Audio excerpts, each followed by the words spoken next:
आज सुनो ये गाथा महाकाल की। दर्शन जिनके दुर्लभ है,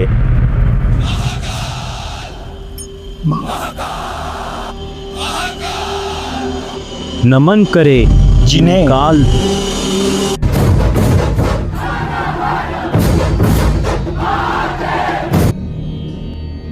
महाशिवरात्रि के इस शुभ अवसर पर हम लेंगे दर्शन और पूरी जानकारी महाकाल मंदिर उज्जैन की, 24 खंबा माता मंदिर की, बड़ा गणेश मंदिर की, महापराक्रमी राजा महाराज विक्रमादित्य के मूर्ति स्थान की, वेदशाला की जहां पे बड़े बड़े विद्वानों ने किया खगोल शास्त्र का रिसर्च और अध्ययन, 52 शक्तिपीठों में से एक हरसिद्धि माता मंदिर, इस्कॉन मंदिर, राम घाट, सिद्धवट, श्री राम मंदिर, महाकाल कॉरिडोर, सांदीपनी आश्रम जहां श्री कृष्ण और सुदामा की हुई पहली भेंट, रहस्यमय भृतहरि गुफा, दुनिया का पहला मंगल ग्रह मंदिर जहां मंगल ग्रह ने लिया था जन्म। महाकाल दर्शन के बाद काल भैरव मंदिर जाना क्यों है जरूरी, स्थिर मन गणेश मंदिर, और अंत में लेंगे दर्शन गढ़कालिका माता मंदिर का और सुनेंगे संत कालिदास और माता काली की अद्भुत कहानी। हम इस सभी स्थानों के इतिहास के बारे में लेंगे डिटेल में जानकारी, साथ ही में जानेंगे दिलचस्प बातें और जानेंगे कुछ रहस्यमय सवालों के जवाब, जैसे उज्जैन से नेता, मंत्री, मुख्यमंत्री या फिर चाहे वो प्रधानमंत्री क्यों ना हो, रात होते ही क्यों भाग जाते हैं। दर्शन के बाद कौन सा प्रसाद कहां से और कितने को मिलता है, यहाँ पे खाने जैसा क्या क्या है, विक्रम और बेताल का यहाँ से क्या है संबंध। यहाँ के सांदीपनी आश्रम में जो नंदी जी है वो दुनिया में इकलौता ऐसा मंदिर है जहाँ पे वो खड़े हैं। इसके पीछे क्या है राज। भगवान काल भैरव जी को इतनी सारी मदिरा पिलाई जाती है, वो आखिर जाती कहाँ है। इस सवाल का जवाब जब अंग्रेज और वैज्ञानिक ढूंढ रहे थे तो उन्हें क्या जवाब मिला। क्या महाकाल जी का सच में होता है मुर्दों की राख से अभिषेक, कैसा है यहाँ का मार्केट और यहाँ कहाँ पर है सिर्फ 250 रुपए में रहने की व्यवस्था। श्री राम जी ने यहाँ पर किसका तर्पण और श्राद्ध किया, श्री कृष्ण जी ने यहाँ पे कौन सी 64 कलाएं और 14 विद्याएं सीखी। तो शुरू करते हैं बिना देरी के वीडियो महाकालेश्वर जी के दर्शन से।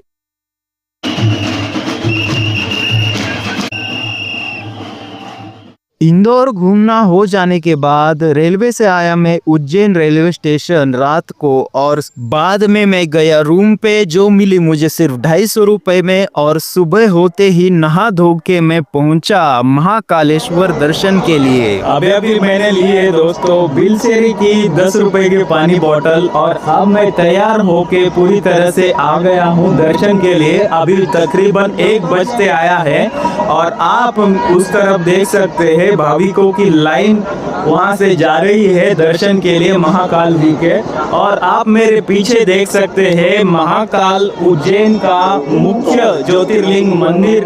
पौराणिक कथा के अनुसार उज्जैन में दूषक नाम का एक राक्षस का आतंक था। यहाँ के ब्राह्मणों और भक्तों की रक्षा के लिए भगवान शिव धरती फाड़कर प्रकट हुए और उस राक्षस का वध किया। भक्तों के अनुरोध पर शिव महाकाल के रूप में यही लिंग रूप में स्थापित हो गए। ये आप मेरे पीछे देख सकते हैं। शीघ्र दर्शन के लिए 250 रुपए की फीस आपको चुकानी पड़ेगी, और मैं शीघ्र दर्शन का पास लेने को जा रहा हूँ। अभी मेरे पास ज्यादा टाइम न होने के कारण मैंने 250 रुपए का शीघ्र दर्शन का पास लिया। अगर आप फ्री दर्शन के लाइन में लगते हैं तो 2 घंटे के आसपास आपका दर्शन हो सकता है। अभी इन्होंने फ्री में टीका लगा दिया मुझे। चेंज नहीं थी मेरे पास और फोन पे इनके पास नहीं था, तो आप भी आने के बाद इनसे ही टीका लगवाए। जैसे जैसे हम ज्योतिर्लिंग की ओर बढ़ते जाते हैं एक अलग ही प्रकार की शक्तिशाली ऊर्जा का अनुभव होने लगता है। देखिए बहुत ही अद्भुत कुंड है ये। महाभारत के महाकाव्य में ऐसा वर्णन पाया जाता है कि इस महाकालेश्वर मंदिर में स्थित कोटि तीर्थ के जल का स्पर्श मात्र से ही अश्वमेध यज्ञ का फल प्राप्त होता है। देखिए ये अद्भुत कोटि तीर्थ, इसे मैंने बहुत ही मुश्किल से फिल्माया है क्योंकि यहाँ पे शूटिंग करना अलाउड नहीं है। लीजिए अब हम पहुँचे महाकाल के मुख्य ज्योतिर्लिंग के सामने। कमेंट में जय महाकाल लिखना मत भूलिए। यहाँ की मुझे एक बात नहीं पसंद आई, वो ये कि यहाँ के ज्योतिर्लिंग के बहुत ही दूर से दर्शन कराए जाते हैं, लेकिन मैंने आपके लिए महाकाल ज्योतिर्लिंग के फोटोज डाले हैं, लीजिए दर्शन आप। और कमेंट में जय महाकाल जरूर लिखिए। 250 रुपए शीघ्र दर्शन पास वालों की लाइन यहाँ पे आके खत्म होती है, जहाँ से आप पुराने मंदिर के फोटोज ले सकते हैं। कहते हैं महाकाल सृष्टि के आरंभ करता भी है और काल यानी टाइम के समय के आगमन करता भी है और समय को नियंत्रित करने वाले भी वही है। महाकाल यानी समय के स्वामी यानी काल के भी काल। देश के 12 ज्योतिर्लिंगों में से ये एकमात्र दक्षिण मुखी ज्योतिर्लिंग है। शायद ये दुनिया का एकमात्र ऐसा मंदिर है जहां भस्म आरती होती है। भस्म यानी कि यहाँ पे ज्योतिर्लिंग को राख चढ़ाई जाती है। कहते हैं पुराने जमाने में ताजी चिता की राख लाई जाती थी इस भस्म आरती के लिए, लेकिन अब कपिली गाय के गोबर के उपले, शमी, पीपल और पलाश की लकड़ियों को जलाकर विधिवत तैयार की गई भस्म से महाकाल का अभिषेक होता है। महाकाल मंदिर परिसर में ही एक जूना महाकाल मंदिर है। इसके पीछे किस्सा है कि जब मुगल आक्रांताओं ने मंदिर पर हमला किया था, तब पुजारियों ने असली ज्योतिर्लिंग को बचाने के लिए उसे पास के ही कोटि तीर्थ कुंड में छिपा दिया था और उसकी जगह दूसरा शिवलिंग रख दिया था। आक्रमणकारियों के जाने के बाद जब स्थितियां सामान्य हुई तो शिवलिंग को वापस स्थापित किया गया। जूना महाकाल को आज भी अत्यंत शक्तिशाली और प्राचीन माना जाता है। यह काफी प्रसिद्ध किस्सा है कि उज्जैन के असली राजा केवल महाकाल है। कहा जाता है कि प्राचीन काल से ही कोई भी राजा, मुख्यमंत्री, नेता, प्रधानमंत्री रात के समय उज्जैन की सीमा के भीतर नहीं रुकता। लोक मान्यता है कि यदि कोई शासक यहाँ रात बिताता है तो उसे अपना पद गंवाना पड़ सकता है या उसके बाद उसका पतन शुरू हो जाता है। आज भी कई बड़े नेता, राजनेता दर्शन के बाद रात होने से पहले ही शहर की सीमा छोड़ देते हैं। महाशिवरात्रि से 9 दिन पहले से शिव नवरात्रि शुरू हो जाती है। हर दिन महाकाल का अलग अलग स्वरूप में श्रृंगार होता है और महाशिवरात्रि के दिन मंदिर के पट 24 घंटे से भी ज्यादा देर तक खुले रहते हैं। लाखों श्रद्धालु दर्शन करते हैं।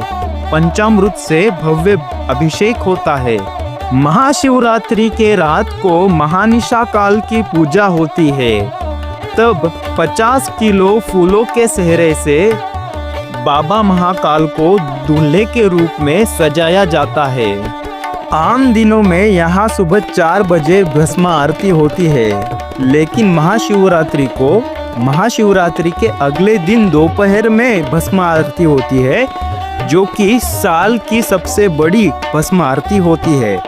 महाशिवरात्रि को उज्जैन शहर में भगवान महाकाल की भव्य पालकी और शोभा यात्रा निकाली जाती है, जिसमें भजन मंडलियां, झांकियां भी शामिल होती है। पूरे उज्जैन शहर में जगह जगह भंडारे आयोजित किए जाते हैं। श्रद्धालुओं को फलहारी खिचड़ी का प्रसाद वितरित किया जाता है। यहाँ के शिप्रा नदी के तट पर और पूरे शहर के धार्मिक स्थलों पर लाखों मिट्टी के दिए जलाए जाते हैं। पिछले वर्ष महाशिवरात्रि को 21 लाख दिए जलाकर महाशिवरात्रि को विश्व रिकॉर्ड भी बनाया गया है। दर्शन हो जाने के बाद दोस्तों यहाँ का प्रसिद्ध रागी के लड्डू का प्रसाद लेना मत भूलिए, जो आपको मंदिर परिसर में लगे काउंटर पे मिल जाएगा। रागी के इन 4 लड्डू का बॉक्स आपको 100 रुपए में मिलेगा और बड़ा बॉक्स 200 रुपए में। उज्जैन आने के बाद यहाँ के बहुत ही टेस्टी और फेमस पोहे भी खाना मत भूलिए, जो आपको मंदिर परिसर के आसपास किसी भी होटल पे मिल जाएंगे। अब मैं आया हूँ दोस्तों 24 खंबा माता मंदिर के यहाँ। चलिए देखते हैं क्या है विशेष इस मंदिर में और लेंगे माता का दर्शन। प्राचीन समय में ये उज्जैन के मुख्य प्रवेश द्वारों में से एक था। राजा विक्रमादित्य किसी भी शुभ कार्य से पहले या युद्ध पर जाने से पहले इन देवियों की अनुमति और आशीर्वाद लेने यहाँ आते थे। भी है ये देखिए, शायद इसी खम्भों के वजह से इसे 24 खंबा मंदिर कहते हैं। ये मंदिर उज्जैन के प्राचीन परकोटे का यानी कि किले की दीवार का हिस्सा था, जो अब केवल इन खंभों के रूप में बचा है। शारदीय नवरात्रि की महाअष्टमी के दिन यहाँ एक विशेष अनुष्ठान होता है। प्राचीन काल में राजा स्वयं यह पूजा करते थे, लेकिन अब उज्जैन के कलेक्टर इस परंपरा को निभाते हैं। इस दिन माता को मदिरा यानी शराब का भोग लगाया जाता है। इसके बाद एक विशेष नगर पूजा की यात्रा शुरू होती है। ये यात्रा लगभग 24 किलोमीटर लंबी होती है और पूरे रास्ते एक घड़े से मदिरा की धार गिराई जाती है। मान्यता है कि इस पूजा से नगर पर आने वाले सभी बाधाएं और आपदाएं दूर हो जाती है। यहाँ पर आपको 2 देवियाँ दिखाई देगी, लीजिए आप दर्शन। ये इस मंदिर के बाजू में आप देख सकते हैं बहुत ही पुराना और विशाल वड का वृक्ष है। बहुत ऊंचा है ये और बहुत पुराना है, देखिए। और इस साइड में ये है।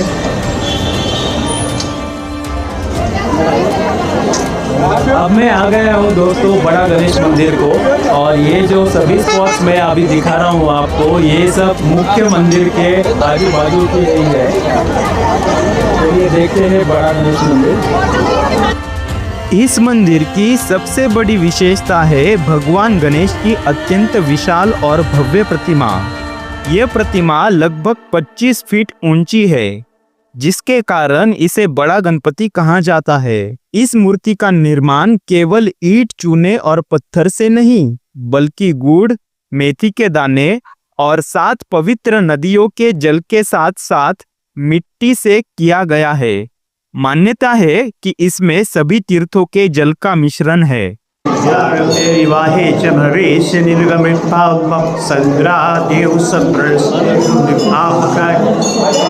ये जो आप अत्यंत सुंदर पंचमुखी हनुमान जी की मूर्ति देख रहे हैं, इसे बहुत ज्यादा चमत्कारी माना जाता है। यहाँ पर आपको अन्य बहुत से देवताओं की मूर्तियों के दर्शन होंगे।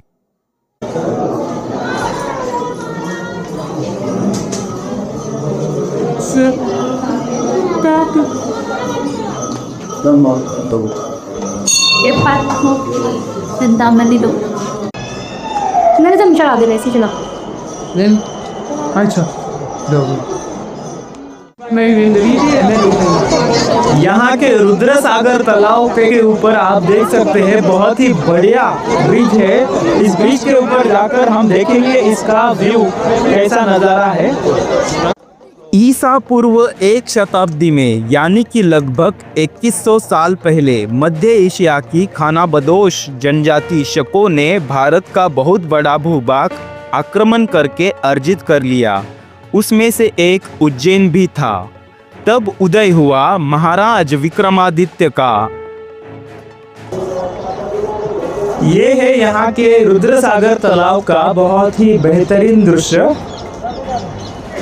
बहुत बड़ा तालाब दिख रहा है और वहां पे भी एक ब्रिज दिखाई दे रहा है। महाकाल के कृपा से महाराज विक्रमादित्य ने शकों के विरुद्ध घनघोर प्रचंड युद्ध किया और वह जीत लिया और यहाँ गणतंत्र शासन प्रस्तावित किया। इन महाबली विक्रमादित्य की राज्यसभा महाकाल मंदिर में ही चलती थी और प्रतिस्थापित थी। ये जो आप छोटी मूर्तियाँ देख रहे हैं वो है महाराज विक्रमादित्य के सभा के मंत्री, और ये बड़ी मूर्ति है महाराज विक्रमादित्य की। राजा विक्रमादित्य और शकों के बीच हुए युद्ध ने कालचक्र से उसे अभिन्न रूप से जोड़ दिया, क्योंकि जिस दिन उन्हें विजय प्राप्त हुई उस गौरवशाली दिन के सम्मान में एक नए पंचांग का शुभारंभ किया गया। उसे विक्रम संवत पंचांग कहा जाता है। आज भी कई हिंदू पर्व और धार्मिक अनुष्ठान इस पंचांग पर आधारित है। राजा विक्रमादित्य के न्यायपूर्ण शासन, उनका पराक्रम, शौर्य से ही प्रेरित होकर सिंहासन बत्तीसी और विक्रम वेताल जैसे कथाओं का जन्म हुआ। उज्जैन में आज भी वेताल शिला और उससे जुड़े स्थान मौजूद है जो उस दौर के तंत्र और साहस की याद दिलाते हैं। अब देखेंगे उज्जैन की वेधशाला, जिसे जंतर मंतर भी कहा जाता है। ये उज्जैन का ऐतिहासिक खगोलीय केंद्र है, जिसे 1719 में जयपुर के राजा महाराजा सवाई जयसिंह द्वितीय ने बनवाया था।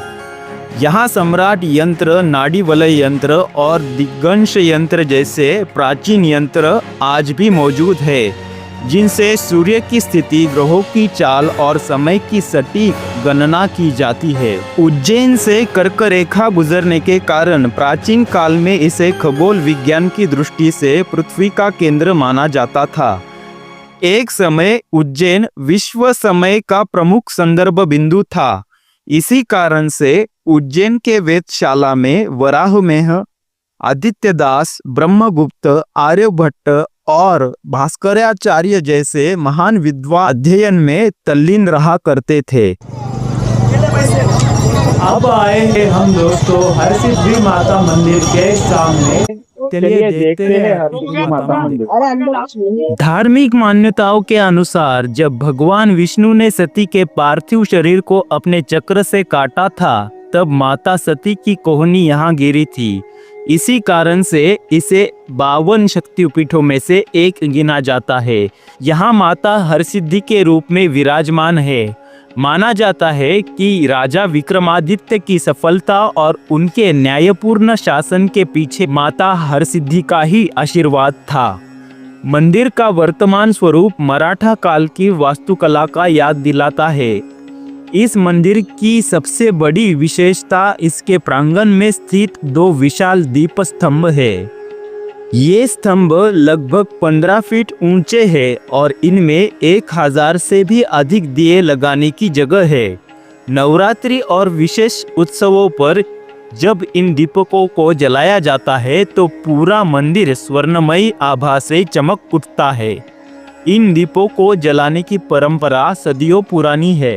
एक अन्य कथा के अनुसार 2 दानवों चंड और प्रचंड ने जब देवताओं को परेशान किया, तब भगवान शिव के आह्वान पर देवी ने प्रकट होकर उन असुरों का वध किया था।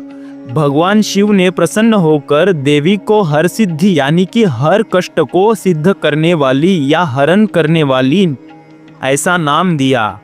लीजिए आप भी हरसिद्धि माता का अद्भुत दर्शन और कमेंट में जय हरसिद्धि माता अवश्य लिखिए। शाम की आरती के समय जब दीप स्तंभ जलाए जाते हैं तो वह दृश्य देखने लायक होता है। जब भी आप यहाँ आएंगे तो यहाँ की शाम की आरती का अनुभव अवश्य ले। इसके बाद मैं आपको दिखाऊंगा यहाँ का प्रसिद्ध इस्कॉन मंदिर। इस्कॉन मंदिर अपनी आधुनिक भव्यता और संगमरमर की उत्कृष्ट नक्काशी के लिए बहुत प्रसिद्ध है। मंदिर के भीतर भगवान कृष्ण और बलराम की अत्यंत सुंदर प्रतिमाएं हैं। यहाँ का आध्यात्मिक वातावरण, कीर्तन और साफ सफाई श्रद्धालुओं को बहुत आकर्षित करती है। यहाँ ठहरने के लिए गेस्ट हाउस और गोविंदा रेस्टोरेंट भी है, जहाँ शुद्ध सात्विक भोजन मिलता है। सांदीपनी आश्रम के पास होने के कारण यहाँ आना बहुत सुलभ है। उधर है दोस्तों राम घाट और गुरुद्वारा भी दिख रहा है, और यहाँ मेरे पीछे पारदेश्वर मंदिर का बहुत बड़ा पारदेश्वर मंदिर भी दिख रहा है। बहुत ही अच्छा है, बस सिर्फ बाहर से देखेंगे कैसा है। यहाँ पे सबसे बड़ा पारदेश्वर शिवलिंग है, यानी कि पारे का शिवलिंग। ये देखिए कुछ ऐसा बहुत ही बड़ा मंदिर है पारदेश्वर ध्यान मंदिर। उज्जैन में लगने वाले विश्व प्रसिद्ध कुंभ मेले का मुख्य आकर्षण रामघाट ही है। ये देखिए, ये है रामघाट। शाही स्नान के समय करोड़ों श्रद्धालु और साधु संत इसी घाट पर शिप्रा नदी में डुबकी लगाते हैं। महाशिवरात्रि जैसे शुभ अवसरों पर रामघाट का पूरा प्रांगण दीपों से जगमगा उठता है। पौराणिक कथाओं के अनुसार जब देवताओं और असुरों के बीच समुद्र मंथन हुआ और अमृत कलश निकला तो उसकी 4 बूंदें धरती पर गिरी थी। उनमें से एक बूंद उज्जैन की शिप्रा नदी में गिरी थी। यही कारण है कि यहाँ सिंहस्थ कुंभ लगता है और माना जाता है कि इस नदी में स्नान करने से जन्म जन्मांतर के पाप धुल जाते हैं। ये देखिए बहुत ही बड़ी नदी है, शिप्रा नदी का विहंगम दृश्य देखिए। इस घाट के आसपास कई प्राचीन मंदिर और छतरियां बनी हुई है जो मराठा वास्तुकला की याद दिलाती है। वाराणसी के गंगा घाट की तरह यहाँ प्रतिदिन शाम को शिप्रा आरती का आयोजन होता है। मंत्रोपचार और दीपों की रोशनी से इस समय का घाट का नज़ारा अत्यंत दिव्य और शांतिपूर्ण हो जाता है। राम घाट को वो स्थान माना जाता है जहां वनवास के दौरान भगवान श्री राम ने अपने पिता राजा दशरथ का तर्पण किया था। इसी कारण पितृ कार्य और स्नान के लिए इसे अत्यंत फलदायी माना जाता है। शिप्रा नदी के तट पर स्थित इस विशाल वट वृक्ष को अक्षय वट के समान पूजनीय माना जाता है। इसे सिद्ध वट कहते हैं। इसे पितृ दोष शांति तर्पण और श्राद्ध कर्म के लिए अत्यंत पवित्र स्थान माना जाता है। कहा जाता है कि माता पार्वती ने यहाँ कठिन तपस्या की थी। शिप्रा नदी के तट पर स्थित होने के कारण यहाँ काल सर्प दोष की शांति के लिए भी अनुष्ठान किए जाते हैं। तो शायद दोस्तों यही है उज्जैन का सबसे बड़ा और मुख्य राम मंदिर। चलिए देखते हैं।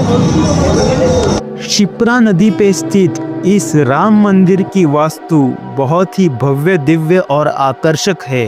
राम घाट पे आने के बाद भक्त अक्सर इस मंदिर को श्री राम जी के दर्शन के लिए आया करते हैं।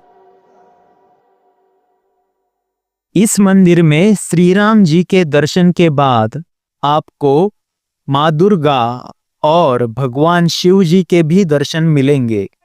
अब ये है महाकाल कॉरिडोर, लेकिन मैं जब गया था जनवरी के पहले हफ्ते में ये बंद था। लेकिन आप इसे मिस मत कीजिए, यहाँ पे ज़रूर जाइए क्योंकि यहाँ पे बहुत ही बढ़िया लाइट शो होता है जिसके ज़रिए महादेव की बहुत ही अद्भुत कथा दिखाई जाती है। साथ ही में यहाँ पे आपको बहुत सारी मूर्तियाँ भी बहुत अच्छी कलाकृतियाँ देखने को मिलेगी।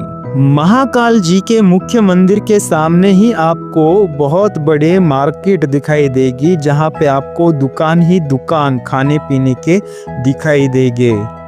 इन होटल्स में आपको सस्ते से लेकर महंगा खाना या थाली आपको मिलेगी। साथ ही में यहाँ पे स्ट्रीट फूड में आपको हर एक वो चीज़ मिलेगी जो कि भारत में हर जगह अवेलेबल है।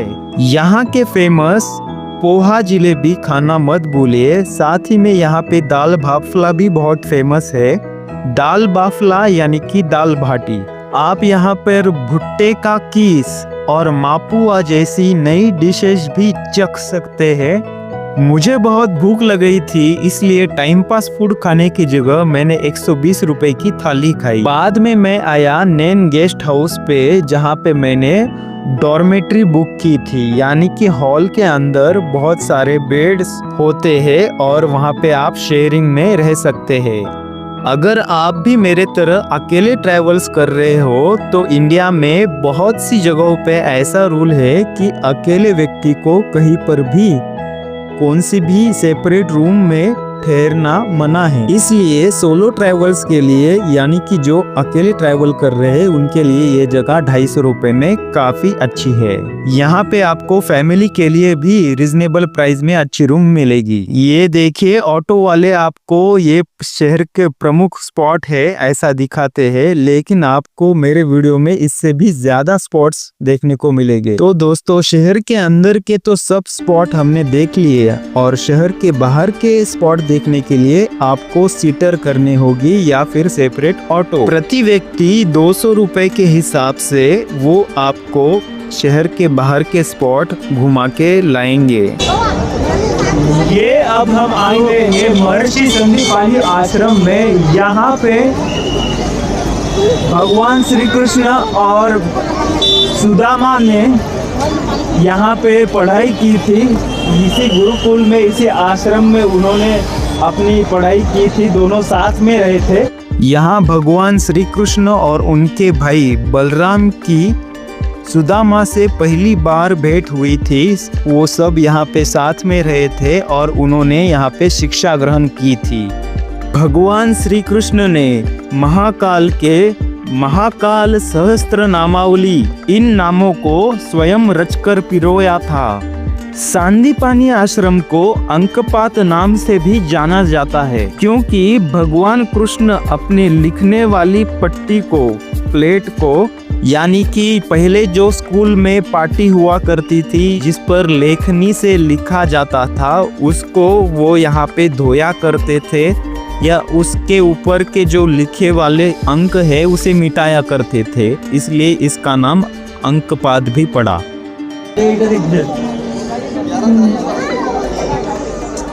सर्वांग यहाँ पे लिखा है भगवान श्री कृष्ण द्वारा सीखी 64 कलाएं। अब हम जानेंगे इस गोमती कुंड के बारे में। ये एक प्राचीन जल कुंड है जिसे गोमती कुंड कहा जाता है।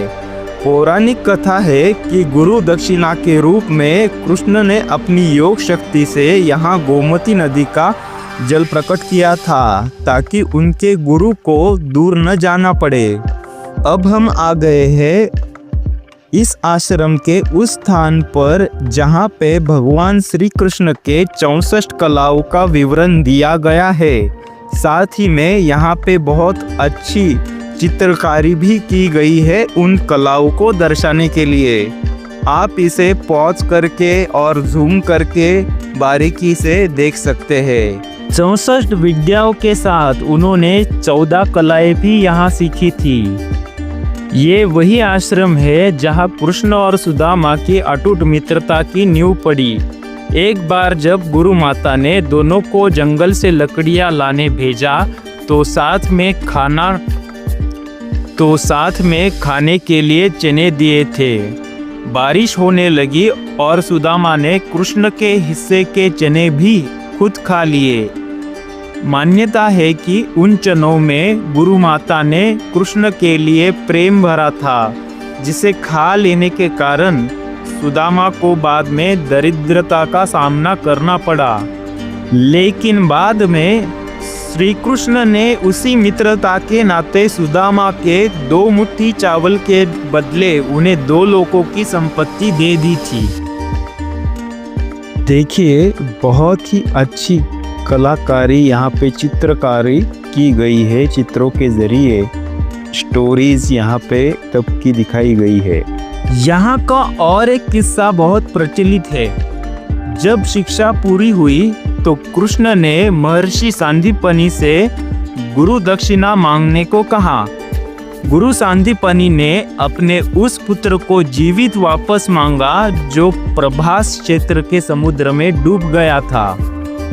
किस्सा है कि कृष्ण और बलराम समुद्र के देवता के पास गए और पता चला कि पंचजन्य नामक दैत्य ने उन्हें पकड़ रखा है।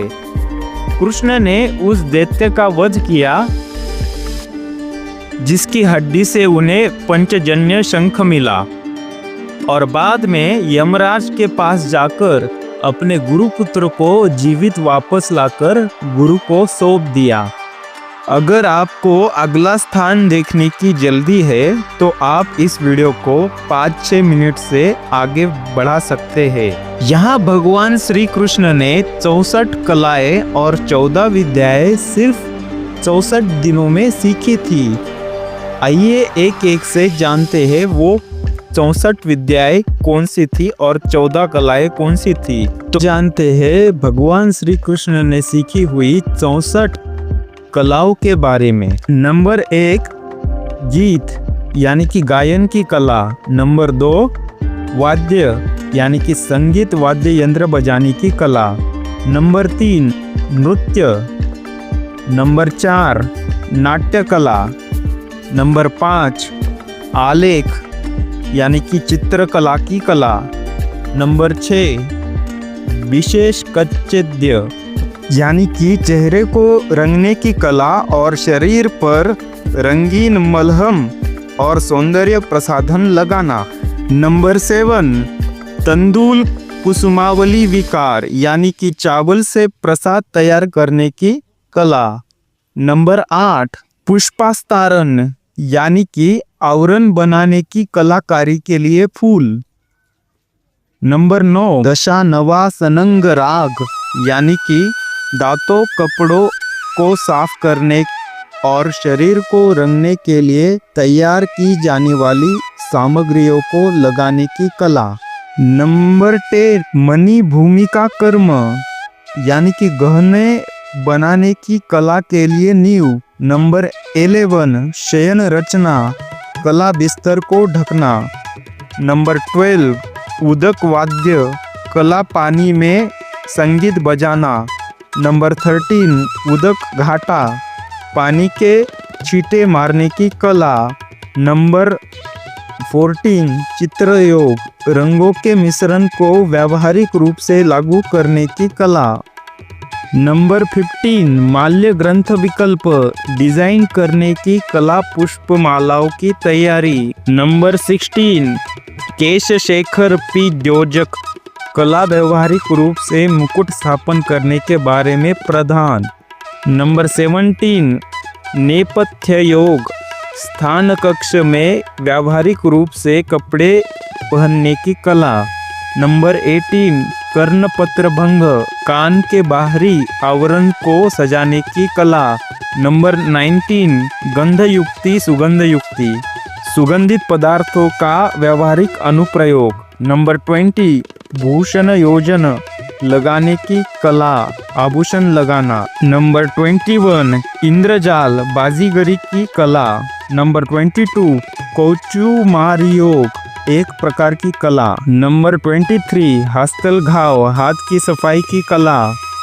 नंबर 24 चित्र शब्द पुष्प भक्ष्य विकार क्रिया विभिन्न प्रकार के सलाद तैयार करने की कला ब्रेड केक और स्वादिष्ट भोजन। नंबर 25 कनक रस रागसव योजना स्वादिष्ट पेय पदार्थ तैयार करने की कला और लाल रंग से रंगे हुए ड्राफ्ट रंग तैयार करना। नंबर 26 सूचीकर्म सुई धागे से बुनाई और कढ़ाई की कला। नंबर 27 सूत्रकर्म धागे से खेलने की कला। नंबर 28 वीणा दामू राका वाद्य वीणा और छोटे एक्स आकार के ढोल बजाने की कला। नंबर 29 प्रहेलिका कला पहेलियों को सुलझाना और बनाना। नंबर 30 प्रतिमाला टोपी या आवरण की कला श्लोक या दर श्लोक पाठ करते हुए स्मृति या कौशल्य की परीक्षा। नंबर 31 दुर्वाचक योग भाषा के अभ्यास की वह कला जिसका उत्तर दूसरों के लिए देना कठिन है।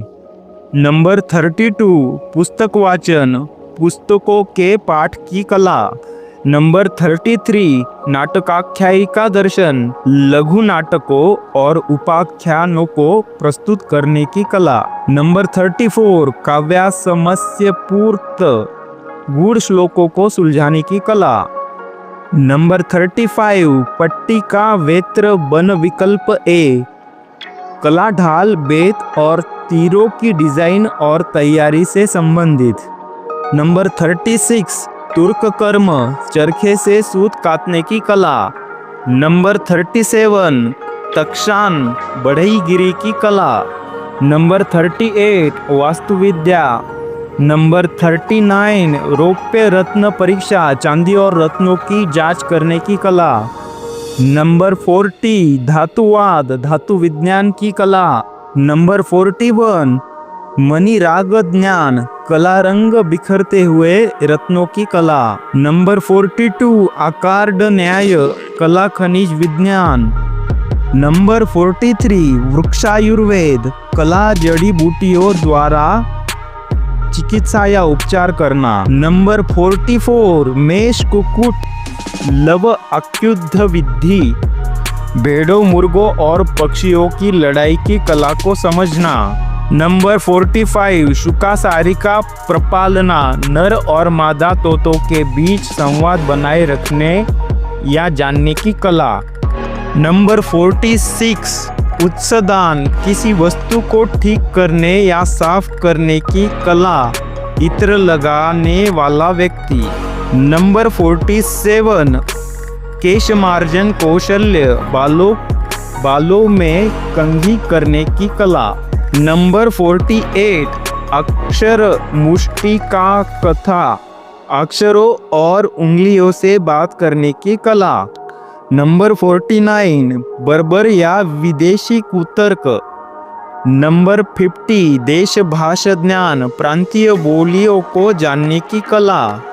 नंबर 51 पुष्प शाकटिक अनिमित्त धन्य, दिव्यवाणी द्वारा भविष्यवाणी जानना। नंबर 52 यंत्र मातृका, यांत्रिकी की कला। नंबर 53 धारण मातृका, ताबीज की उपयोग की कला। नंबर 54 संपथ्य संवाच्य, कला बातचीत की कला। नंबर 55 मनसिकव्य, मन में श्लोक रचने की कला। नंबर 56 क्रिया विकल्प, किसी साहित्यिक कृति या रचना को डिजाइन करने की कला और चिकित्सा उपचार। नंबर 57 चलित का योग, अभ्यास करने की कला। नंबर 58 अभिधान कोश छंद ओडज्ञान, कला शब्दकोश और छंदों का प्रयोग। नंबर 59 वस्त्र गोपन, वस्त्रों को छुपाने की कला। नंबर 60 द्युत विशेषा, विशिष्ट जुए को जानने की कला। नंबर 61 आकर्षण क्रीड़ा, पासे से खेलने की कला या आकर्षित करने की कला। नंबर 62 बालकृत कर्म, बच्चों के खिलौनों का उपयोग करने की कला। नंबर 63 वैनायिकी विद्या ज्ञान, आर्ट ऑफ अनुशासन लागू करना। नंबर 64 वैजयिकी विद्या ज्ञान, जीत हासिल करने की कला। ये कौन सी थी? तो सबसे पहले जानते हैं 14 विद्याएं कौन सी थी। उसमें से पहला था अर्थशास्त्र, दूसरी विद्या थी धनुर्वेद, तीसरी थी गंधर्व वेद जो कि नृत्य संगीत और ग्रंथों के बारे में रहता है। चौथा आयुर्वेद। ये 4 विद्या हो जाने के बाद 6 वेदांग उन्होंने सीखे। वेदांग में शिक्षा यानी कि ध्वनि विज्ञान, कल्प यानी कि अनुष्ठान, व्याकरण यानी कि ग्रामर, ज्योतिष यानी कि खगोल विज्ञान, निरुक्ति यानी कि व्युत्पत्ति और छंद यानी कि मैट्रिक्स। 11वीं विद्या में उन्होंने पुराण सीखे। 12 नंबर पे उन्होंने न्याय शास्त्र सीखा। 13 नंबर पे मीमांसा यानी कि दर्शन सीखा और 14वीं विद्या धर्मशास्त्र यानी कि स्मृति सीखा। तो दोस्तों ये थी भगवान श्री कृष्ण की 64 कलाएं और 14 विद्याएं। तो दोस्तों थोड़ी ही देर में अब हम यहाँ की और कुछ जगहें देखेंगे और उसके बाद देखेंगे सर्वेश्वर महादेव मंदिर यहाँ का और जानेंगे कि पूरे दुनिया में सिर्फ यही के नंदी ही क्यों खड़े हुए हैं। आप यहाँ की भी जानकारी, अगर आपकी इच्छा है तो आप ये वीडियो पॉज करके यहाँ की अधिक जानकारी ले सकते हैं। बहुत ही अच्छी जानकारी यहाँ पे डिटेल में दी गई है और साथ ही में नीचे आपको उस जानकारी को दर्शाते हुए बहुत ही सुंदर चित्र भी दिखाई देंगे। और अब हम कुछ बहुत ही अद्भुत भगवान श्री कृष्ण, बलराम और सुदामा जी की कुछ मूर्तियां देखेंगे। तब तक मैं आपको सर्वेश्वर महादेव के नंदी की कहानी बताना शुरू करता हूँ। पूरे भारत में दोस्तों शायद ही कहीं पर आपको भगवान शिव के वाहन नंदी जी खड़े हुए मिलते होंगे, लेकिन यहाँ के सर्वेश्वर महादेव मंदिर में आपको नंदी जी खड़े हुए मिलेंगे। इसके पीछे किस्सा ये है कि जब भगवान कृष्ण, जो स्वयं विष्णु के अवतार है, यहाँ शिक्षा ले रहे थे तो नंदी सम्मान में खड़े हो गए थे। गुरु के प्रति सम्मान दिखाने के लिए यहाँ के नंदी आज भी उसी मुद्रा में खड़े हुए आपको मिलेंगे।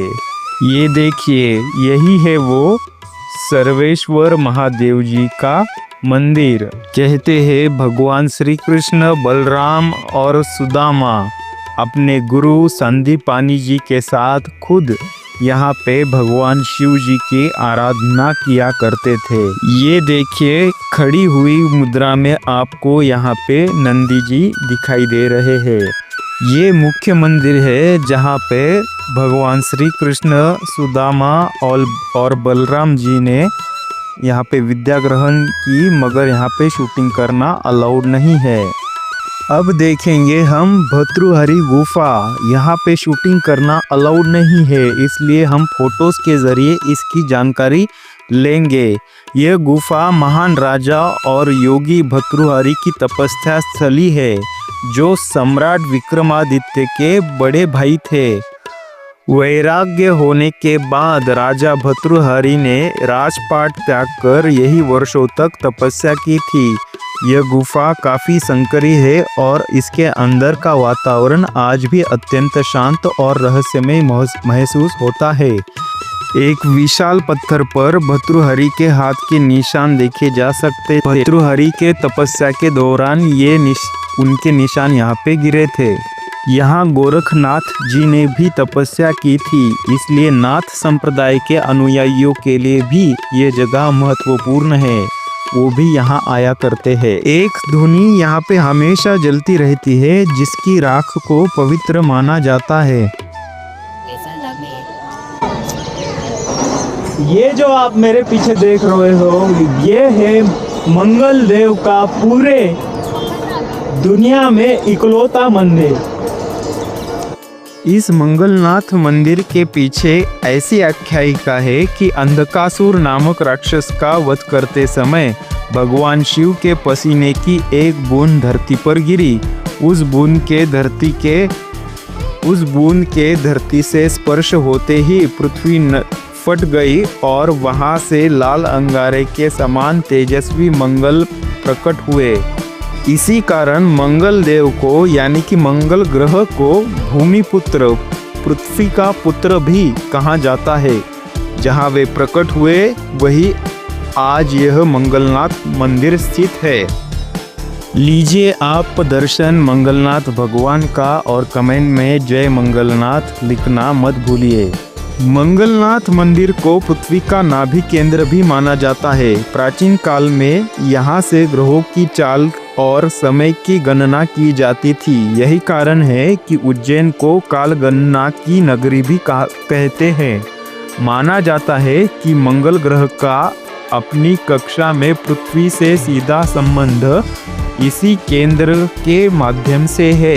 यदि आपको मंगल दोष है तो मंगल दोष मिटाने के लिए यहाँ की भात पूजा का अभिषेक का विशेष महत्व है, जिससे कहते हैं कि मंगल दोष मिट जाता है। ये देखिए, यहाँ से शिप्रा नदी का बहुत ही अद्भुत नज़ारा दिखता है मंगलनाथ मंदिर से। अब हम जाएंगे काल भैरव मंदिर देखने के लिए।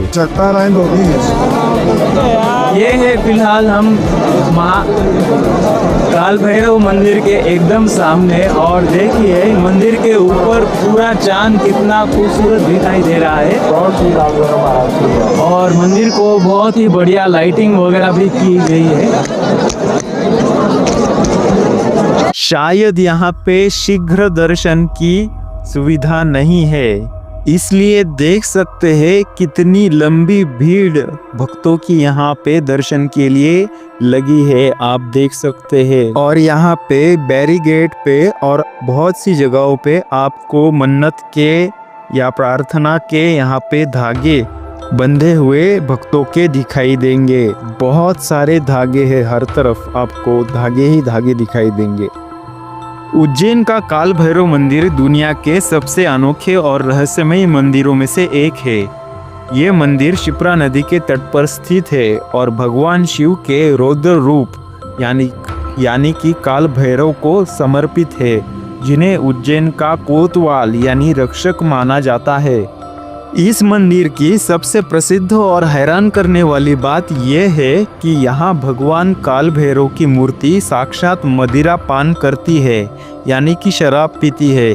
श्रद्धालु यहाँ प्रसाद के रूप में शराब चढ़ाते हैं, और जब पुजारी शराब से भरा प्याला मूर्ति के मुख के पास ले जाते हैं तो वह देखते ही देखते खाली हो जाता है। जैसे जैसे हम इस मंदिर के मुख्य द्वार के नज़दीक चले जाते हैं, वैसे वैसे इसकी भव्यता और दिव्यता का अनुभव बढ़ते ही जाता है, और शरीर में एक अलग ही ऊर्जा का प्रवाह संचार करने लगता है।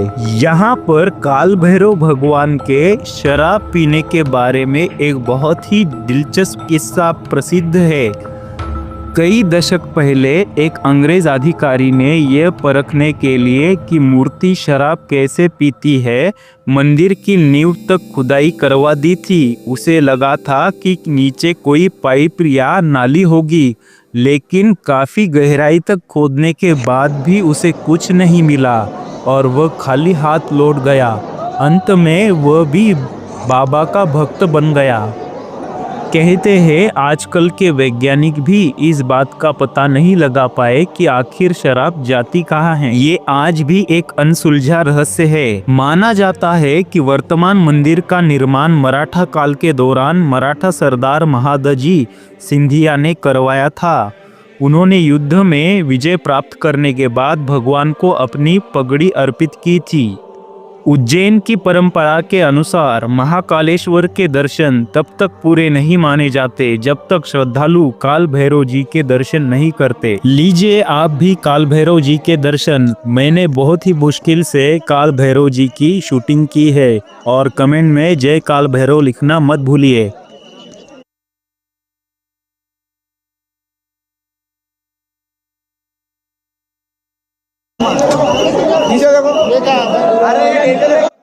मैंने दर्शन के दरमियान भी कई भक्तों के हाथों में शराब की बोतल देखी, जो कि उन्होंने भगवान को चढ़ाने के लिए लाई थी। लेकिन आजकल ये रिवाज चालू है या नहीं, ये मुझे मालूम नहीं। बाहर आते ही जोरों शोरों से ढोलों और नगाड़ों की आवाज़ शुरू हुई। शायद आरती शुरू हो गई थी। मैंने भी इस मौके पे भक्तों के साथ थोड़ा बहुत डांस कर ही लिया। ये बहुत ही रोमांचक अनुभव था।